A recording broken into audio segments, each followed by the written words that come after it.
प्रिय विद्यार्थियों, मैं डॉक्टर पूर्णमल मीना से आचार्य हिंदी शहीद कैप्टन रिपुदमन सिंह राजकीय महाविद्यालय सवाई माधोपुर।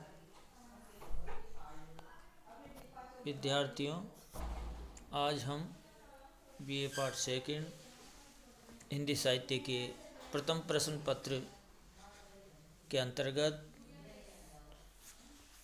महाकवि भूषण कवि के पद्यांशों के बारे में चर्चा करेंगे। थोड़ा सा हम इसके बारे में, कवि के बारे में, थोड़ा परिचय के बारे में चर्चा करें। कवि भूषण का जन्म 1670 में माना जाता है और मृत्यु 1772 में मानी जाती है। रीतिकाल के सर्वश्रेष्ठ कवियों में इनका नाम है। ये कवि भूषण को जो उपाधि प्राप्त हुई है वो चित्रकूट के राजा सोलंकी द्वारा उन्हें प्रदान की है। और जो कवि भूषण थे, छत्रपति शिवाजी महाराज का नाम विद्यार्थियों आपने सुना है। उनके राज्याश्रय में रह कर के कविताएं करते थे। और इतना ही नहीं, उनका जो पन्ना नगरी थी महाराज छत्रसाल की, वहाँ पर भी उनका बहुत सम्मान किया जाता था। इनके ग्रंथों की बात करेंगे विद्यार्थियों, तो इनमें शिवराज भूषण, शिवा बावनी, छत्रसाल आदि ग्रंथ प्रमुख रूप से माने जाते हैं। कवि भूषण का हिंदी साहित्य में अपना एक विशेष स्थान है। इनकी रचनाओं में श्रृंगार रस की कविताएं भी मिलती है। वैसे ये वीर रस के कवि रहे हैं, वीर रस की रचनाएं हैं। जो वीर रस की रचना है उसको ही इसके अंतर्गत पढ़ेंगे हम। भूषण के रचनाओं में राष्ट्रीयता की भावना दिखाई देती है। राष्ट्रीयता से तात्पर्य हमारा है संपूर्ण राष्ट्र का विकास। इसीलिए कवि भूषण को राष्ट्रीय कवि मानते हैं। इनकी काव्य में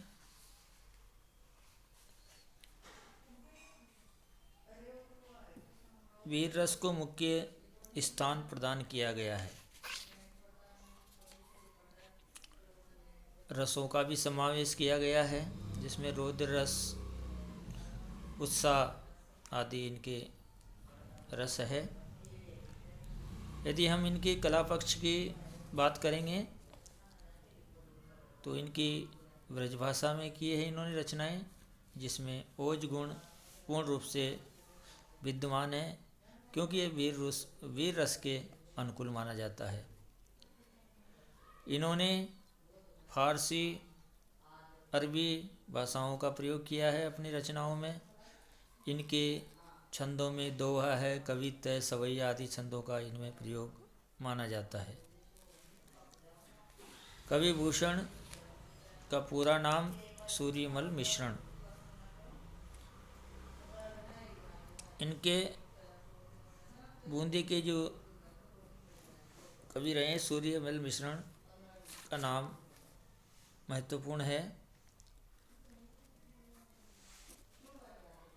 सूर्यमल मिश्रण की वीरसई आदि रचनाएं मिलती है। और इसी कारण से कवि भूषण की जो कृतियां हैं, उनके दोहे हैं, वह उनमें एक अलग प्रकार का भाव दिखाई देता है। जैसे बिहारी की रचनाओं में गागर में सागर भरना डिंगल की अनुपम कृति मानी जाती है। ओजस्वी कवि है। आन मान, शौर्य, वीरता, त्याग जीवन के मूल्यों के रूप में स्वीकार किया गया है।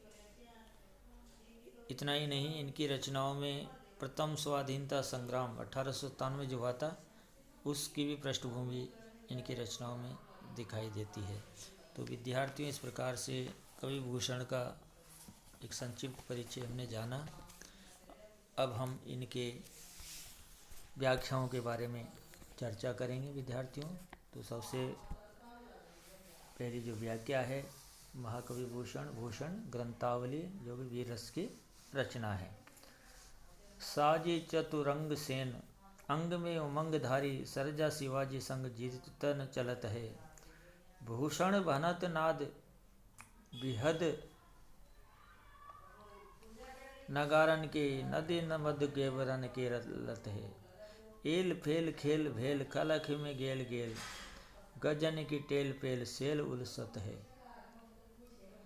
तारा सो तरनी धुरी, धारा में लगत जिमी, थारा पर पारा पारावार यो हलत है। शिवाजी की जो सेना है चतुरंगी सेना कहलाती है, साजी चतुरंग सेन, जिसमें आपके विभिन्न प्रकार के जैसे घोड़े हैं, उनकी जो पहचान है आदि आपको इसमें दिखाई देगी। ये छंद भूषण ग्रंथावली से लिया गया है। शिवा भावनी से जो इनका है उससे कविता से इसको लिया गया है। कवि भूषण कहते हैं कि जब शिवाजी महाराज अपनी चतुरंगणी सेना को लेकर निकलते हैं, पैदल चलते हैं, रथ आदि घोड़ों से सुसज्जित, हाथियों से सजी हुई, और जब वो चलते हैं तो उनमें जो उमंग होती है, उत्साह होती है, और ऐसा प्रतीत होता है जैसे वो युद्ध जीतते हुए आगे बढ़ रहे हैं। उस समय की जो दृश्य है वो अनोखा होता है। उनके नगाड़ों की आवाज़ चारों ओर गूंजने लगती है। हाथियों की मदवाहरा से बड़े बड़े नदी नाले बन जाते हैं। उनकी सेना में हजारों हाथियां हैं, जिनके हाथों में जो भाले होते हैं उनसे बहने वाली मदधारा बड़ी बड़ी नदियों का आकार धारण कर लेती है। ऐसी उनकी चतुरंगी सेना का वर्णन कवि भूषणिया करते हैं। उनकी सेना में काफ़ी भीड़ है, हाथी है, घोड़े हैं, पैदल चलने वालों की भीड़ है, और वो जब चलते हैं और जब टकराते हैं तो उस टंकार से खलबली मच जाती है। गली में उनके सेना का शब्द गुंजायमान होता है। उनके सेना के हाथियों की रेलम पेल से बड़े बड़े पहाड़ उखड़ जाते हैं। ऐसी शिवाजी की जो है सेना का वर्णन कवि ने किया है। धूल के गुब्बार जब चलते हुए जब धूल के गुब्बार उठते हैं तो उससे सूर्य भी धूमिल पड़ जाता है, और छोटे से तारे के रूप में सूर्य जो है दिखाई देता है, और सभी और धूल के कण चमकते रहते हैं। सेना के चलने से सारे आकाश में धूल छा जाती है और धरती पर खलबली मच जाती है, और समुद्र जैसे थाली पर रखे हुए पानी की तरह हिलता हुआ दिखाई देता है। इस प्रकार शिवाजी महाराज की जो चतुरंगणी सेना है उसका दृश्य देखते ही बनता है। इसमें कवि भूषण ने अपनी कल्पना शक्ति के माध्यम से चमत्कारिकपूर्ण वर्णन किया है। अतिशयोक्ति है। शिवाजी की युद्ध यात्रा का सुंदर ओजस्वी चित्रण इसमें दिखाई देता है। इसमें विद्यार्थियों आपके अनुप्रास, उत्प्रेक्षा आदि अलंकार दिखाई देते हैं। अगला है व्याख्या। बाने पहराने गहराने घटा गर्जन के, नाई ठहराने राव राने देश देश के, नग बहराने ग्राम नगर पराने, सुनी बाजत निशाने शिवराज सुनरेश के। हातिन के होदा उकसाने कुंभ कुंजर के, भवन को बजाने अली छूटे लट केस के, दल के दरारते कमट करारे फूटे, केरा कैसे पात बेराने फन शेष के। बाने कहते हम भाले आदि को। गहराने यानी ध्वनि करते हुए, नग पर्वत के समान, पराने भाग जाने से तात्पर्य है। होदा जो शब्द आया है विद्यार्थियों, वह है हाथी की पीठ पर जो सिंहासन बांधा जाता है, आसन जिसको कहते हैं। और कुंभ किसका प्रतीक है यहाँ पे? कुंभ कुंजर के, हाथी का जो सिर है, मस्तिष्क है। तो यहाँ कवि भूषण शिवाजी के शौर्य के बारे में चर्चा करते हैं और शिवाजी महाराज की जो सेना है उसका चमत्कारपूर्ण वर्णन इस व्याख्या में किया गया है। देखिए, बाने फैराने गहराने घटा गर्जन के, नाही ठहराने राव राने देश देश के। जब शिवाजी महाराज सेना के चलने के समय उसके जो साथ में पहरेदार होते हैं उनके भाले लहराते हुए दिखाई देते हैं। हाथियों के गले में घंटे की जो ध्वनि है, आवाज़ है, वो बजती हुई दिखाई देती है। और देश विदेश के सभी छोटे छोटे राजा महाराजा उस भय के कारण भयभीत होकर के अपनी जगह पर स्थिर हो जाते हैं, रुक जाते हैं। और उनके जो घोंसे से नगाड़े बजने की आवाज़ सुन करके ऐसा प्रतीत होता है जैसे पर्वत गिर रहे हो। इस प्रकार की टंकार दिखाई देती है। और इतना ही नहीं, वहाँ के जो निवासी है, नगर के जो निवासी है, वो इस आवाज़ और ध्वनि को सुन करके भाग जाते हैं। हाथियों के मस्तकों को लहराते रहते हैं और शत्रु उनकी आवाज़ को सुन करके घरों से इधर उधर भाग जाते हैं। और उनकी जो लटें हैं बालों की, उसमें उलझ करके भोरे भी भाग जाते हैं। इस प्रकार शिवाजी महाराज के जो कमर में जो कठार तलवार धारण कर रखी थी, उसकी ध्वनि से जैसे शरीर में दरारें पड़ गई हो। और इतना ही नहीं, दल के दरारन ते कमट करारे फूटे, केरा कैसे पात बेराने फन शेष के। जिस प्रकार शेषनाग के फण कैसे दिखाई देते हैं, केले के पत्तों के समान। शेषनाग पृथ्वी को जैसे धारण करने में कठिनाई महसूस होती है, इस प्रकार का दृश्य शिवाजी महाराज की जो सेना है उसका दृश्य देखते ही बनता है। इसमें आपके अतिशयोक्ति अलंकार है, प्रेक्षा है। अगला है, वेद राखे विदित पुराण पर सिद्धि राखे, राम ना राख्योवती रसना सुधर में। हिंदुओं की चोटी रोटी राखी है सिपाहीन की, कांधे में जनेऊ राख्यो माला राखी, गले में मीड़ी राखे मुगल मरोड़ी राखे पातशाह, बेरी पीसी राखे वरदान राख्यो कर में। राजन की हद राखता की, तेग बल शिवराज के, देव राखे देवलभ सौ धर्म राख्यो घर में। इसमें कवि भूषण ने शिवाजी महाराज की वीरता का गुणगान किया है और बताया है कि शिवाजी महाराज की जो आस्था थी वो धार्मिक प्रवृत्ति के थे। हिंदुओं के सशक्त राजा के रूप में उनकी पहचान थी। उनकी जो कविता है शिवभावनी ग्रंथ से ली गई है। शिवाजी महाराज की स्थिति इस प्रकार से दिखाई देती थी जैसे उनकी तलवार को वेदों के माध्यम से जैसे तैयार किया हो, उसमें पुराणों की महिमाओं का मंडित किया गया है। और वो तलवार अपने शौर्य के कारण जो धर्म के विरोधी थे उनका नाश करने वाली, पुराणों की रक्षा करने वाली, हिंदू जनता में विश्वास पैदा करने वाला दिखाया गया है। इतना ही नहीं, शिवाजी जी महाराज ने भगवान राम का भी गुणगान किया है, राम के प्रति आस्था भी प्रकट की है।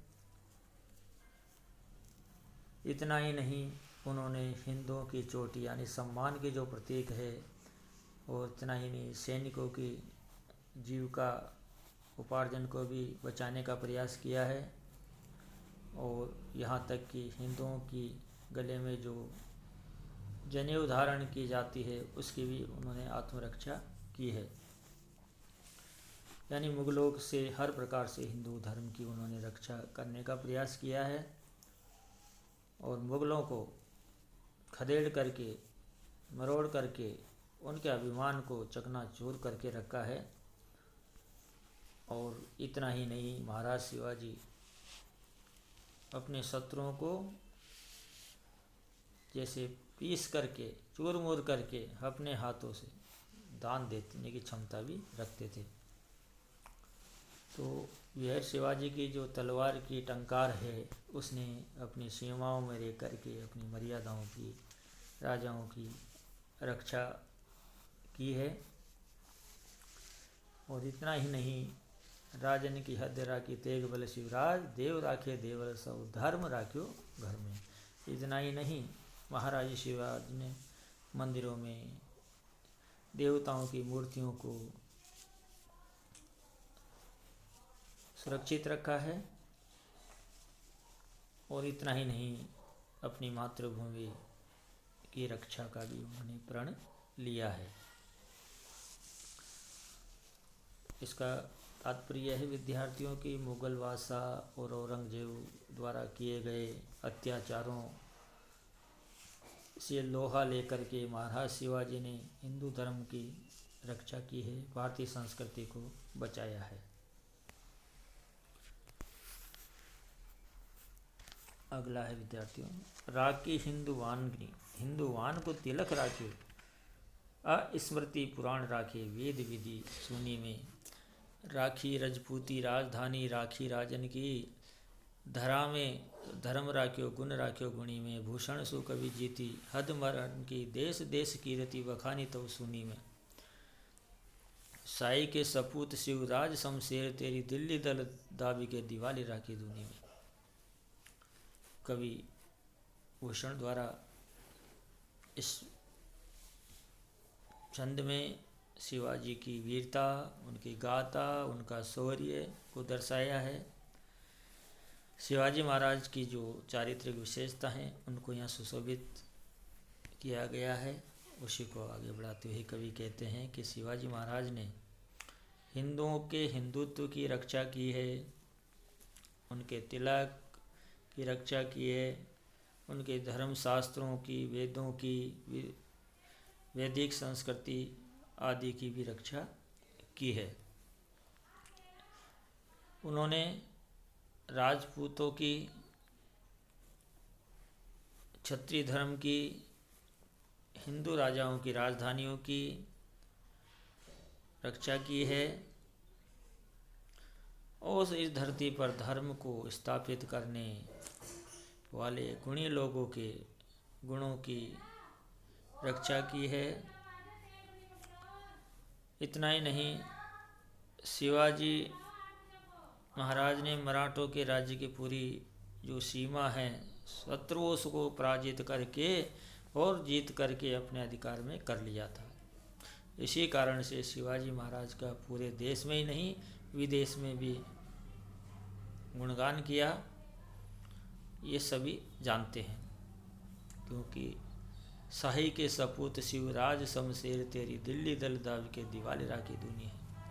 क्योंकि शाहजी महाराज के सपूत शिवाजी, उनकी जो तलवार थी, दिल्ली की सेना यानी औरंगजेब की जो सेना थी उसको कुचल डाला, और अब संसार में अपने वीरता, शौर्य, पराक्रम, मर्यादा आदि को सुशोभित किया है, बनाए रखा है। इसीलिए औरंगजेब द्वारा किए गए हिंदू विरोधी कार्यों की रक्षा की है।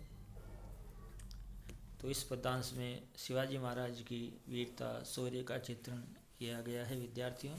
इसमें अनुप्रास अलंकार, उत्प्रेक्षा आदि अलंकारों को समाहित किया गया है। अगला जो छंद है उस पर हम कल चर्चा करेंगे। नमस्कार।